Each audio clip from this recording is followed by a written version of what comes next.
In the studio with me are Major General Eitan Dangot, formerly with IDF, and Dan Perry, former Europe and Middle East editor at AP. Let me start with you, Dan. Your assessment of where are we today? Israel's strategic military timeline and its political timeline don't correspond. The war Israel seems to want to fight is one that will take a long, long time. And that entire model is in contradiction to Israel's long-standing military doctrine of doing things quickly and then leveraging whatever victory can quickly be achieved for a gain on the diplomatic front. Israel has no diplomatic goals right now because the government is constrained by the hard right. So it's dragging out the war. But the political timeline makes that extremely difficult because the ICJ is investigating Israel for genocide. The ICC is planning, it appears, to issue arrest warrants against key political and maybe even military people that could be under lock and seal present. European countries are recognizing the basically fictitious Palestinian state. There's talk in the U.S. of arms limitations and even embargoes. It's not a great situation. And even if it's true that a third or half of Hamas's force has been degraded, at this rate, assuming that you can prorate that forward, and it'll take 2 years to destroy them fully, Israel may not have the wherewithal to continue this war for 2 years, given the military, legal, societal, economic difficulties that entails. It's a bad situation, and because of that, it may be that after the current Rafah operation, which clearly must continue, if it turns out that that hasn't yielded the total victory that Netanyahu promises, they may have to change the paradigm of just saying no to the U.S. endgame, which I've been saying for a while is actually pretty good for Israel and is a win-win for all sides other than Hamas. Because this government has created a fiction that, if repeated often enough, seems to strike root in public opinion, that we can't have Hamas in charge, there's consensus there, and that there's also consensus we can't have the PLO or Fatah or the PA in charge. There's not consensus there, because there is no third option. The notion of local collaborators or tribal leaders is fantastical and fabulous and completely impracticable and implausible, and nothing else will arise. And this is a good moment for Israel to demand certain changes in the PA, maybe even personal changes in the PA. But the idea of insisting it can't be Hamas and then rejecting the main plausible alternative to Hamas starts to look like an effort to prolong the war for political reasons. It is so outrageous that it boggles the mind that there's not more discussion of this and more protest of this. And I'm very, very happy to hear what was just said. More people need to say it more loudly. Rami? Yes, at last, I think many people agree with that. Bibi is trying to present the two alternatives, Hamastan and Fatahstan. And let me bring up the fact. The fact is that Hamastan is mostly Bibistan. Bibi is the guy that released Ahmed Yassin and Mash'al, and they're the people that created Hamas. And he has been nurturing the Hamas all these years in order to stop any alternative in the West Bank. Now, at the end of the day, we have to choose between the least of all evils. We don't love the Fatah. Fatah is not our cup of tea. At the end of the day, we would have rather have in the West Bank and in Gaza Swiss or Swedish, but they're not coming.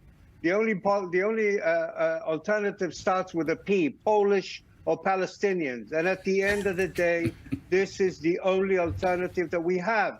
And we have to start protesting at this point. This is the point that will change the situation of Israel in the world, and this is the thing that will change the negotiations about the hostages and the future of Gaza. Dan, you had some remarks about the UAE? I have more than a suspicion that the leaders of most of the Gulf, except for maybe Qatar, maybe even including Qatar, share the goal of Israel and the U.S. to create such a situation where you can have a Palestinian state that doesn't endanger Israel, which means the end of Hamas. So why don't they put more pressure on Hamas publicly? Why don't they put more pressure on Qatar publicly to pressure Hamas? Why don't they apply the many levers that they have? The UAE seems to mean so well, but when it comes to public diplomacy, or even applying leverage, economic and otherwise, they don't do very much, and that is rather disappointing. And I have to say, as we look at the past 8-9 months and consider whether it's a net success or failure, and I'm starting to think more the former, or more the latter rather, perhaps a bit of courage on the part of moderate Arab countries would have had would have been a welcome contribution. Yeah, but they have a problem, the leaders. They need to keep both sides sort of happy. Exactly. I think that most of those leaders, in their real goal, would like to see Israel bring Hamas mostly outside, then they will be very quick inside and helping. But the circumstances that Israel didn't succeed yet to bring Hamas to such scenario brought them to a dilemma. On one end, towards their own streets. The second, to the other neighbor, means Iran. Israel had such a moment of goodwill after October 7th. An intelligent and patriotic government would have used that moment to build an entire international architecture focused on getting Iran to stop its clearly military program and on creating consensus from coast to coast, with the possible exception of Tehran, that Hamas has to go with all the requisite pressure applied. But you cannot do that if you won't discuss the day after, if you won't discuss a better version of the PA returning to Gaza, if you won't discuss how separation from the Palestinians, without which there is no Israel in the future, happens in a demilitarized context, and if you project complete indifference, not only to your allies in a region like the UAE, but also to your primary patron, the US, without which the ICJ suddenly matters, because the ICJ, for example, has no powers of imposition whatsoever, none, except the UN Security Council, where Israel depends on a US veto, even as it projects scowling ingratitude to Biden's efforts to save it from itself. It is such a political strategic failure, alongside some military successes in the past 8 months, that it truly amounts as a tragedy for not just Israel, but the Middle East.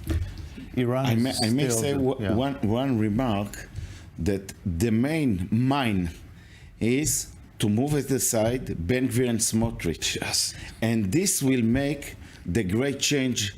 You're and talking about changing the Israeli government. Yes, but under Bibi Netanyahu, I think he will find open space to bring others instead of them. The question whether he will have enough courage, because of course he's afraid for his future, whether it will be 1 year, 1.5 years before the elections. But this is his duty towards the majority of the Israeli nation. 65% of the population is supporting for sure this kind of policy. So some politicians have to step up to that. So here's the thing. Yair Lapid and the rest of the Israeli opposition, the opposition leader, they had one goal in the past 10 months, or whatever, for the past year and a half, to bring down a government.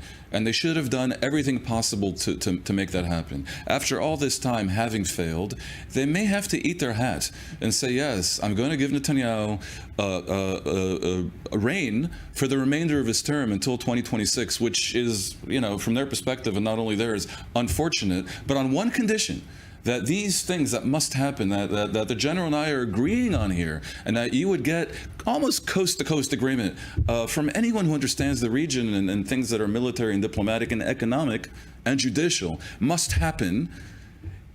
If he does this, then yes, he can stay in power, and maybe his legacy will not be an execrable one. And then we'll see if there is patriotism left in Netanyahu. I think we're approaching the point where if they really can't bring down a government, then they should prop it up on the condition that it do the right thing.